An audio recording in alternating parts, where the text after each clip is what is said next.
Guys সলনি হ'ব পাৰে চৰকাৰ এইবাৰ নৰেন্দ্ৰ মোদী ডাঙৰীয়া চৰকাৰ গঠন কৰিব নোৱাৰিব পাৰে। আজিৰ ভিডিঅ'টোত এই বিষয়ে মই আলোচনা কৰিম। তো ভিডিঅ'টো শেষলৈকে আপোনালোকে চাই থাকক আৰু পাৰিলে চেনেলটো ছাবস্ক্ৰাইব কৰি ল'ব। তো গাইজ আজিৰ ভিডিঅ'টো আৰম্ভ কৰোঁ।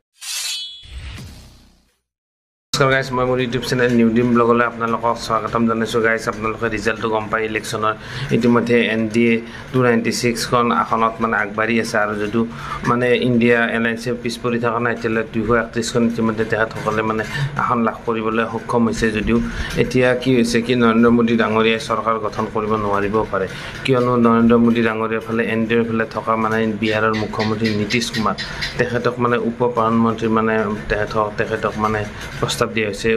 তেখেতে যদি ইণ্ডিয়া এলায়েন্সক তেখেতে যদি ছাপোৰ্ট কৰে, তেতিয়া তেখেতক উপ প্ৰধানমন্ত্ৰীৰ তেখেতক প্ৰস্তাৱ দিয়া হৈছে।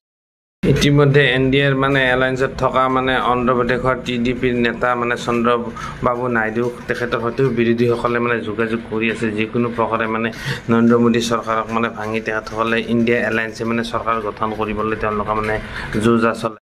যিহেতু এইবাৰ NDA কৈছিলে কি 400 পাৰ পাব বুলি, কিন্তু তেখেতসকলে আশা কৰা ধৰণে এইবাৰ তেখেতসকলে আসন লাভ কৰা নাই। সেয়েহে ইণ্ডিয়া এলায়েন্সে পিছ পৰি থকা নাই, তেখেতসকলো বহি থকা নাই। তেখেতসকলে কি কৰিছে, এতিয়া এই NDAৰ পৰা এই মানুহবিলাকক ভাগ কৰি অনাৰ চেষ্টা কৰিছে। ইণ্ডিয়া এলায়েন্সৰ ৰাহুল গান্ধী ডাঙৰীয়াৰ আৰু বাকী সকল কৰ্মকৰ্তাসকলে তেখেতসকলে চৰকাৰ গঠন কৰাৰ এটা যুঁজা চলাইছে ইণ্ডিয়া এলায়েন্সৰ ফালৰ পৰা।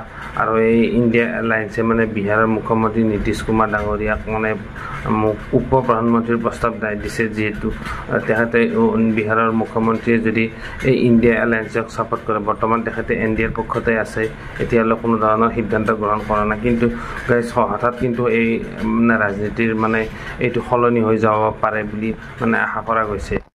ইতিমধ্যে গাইজ অন্ধ্ৰপ্ৰদেশৰ TDP নেতা চন্দ্ৰবাবু নাইডুৰ সৈতে যোগাযোগ কৰিছে বিৰোধীয়ে। ইণ্ডিয়া এলায়েন্সে যিকোনো প্ৰকাৰে চৰকাৰ গঠন কৰি ৰাহুল গান্ধীক প্ৰধানমন্ত্ৰী বা তাৰ পক্ষত আছে, আৰু এই অন্ধ্ৰপ্ৰদেশৰ এখন বিশেষ ৰাজ্যৰ মৰ্যাদা দিম বুলি তেখেতসকলক আশ্বাস দিছে।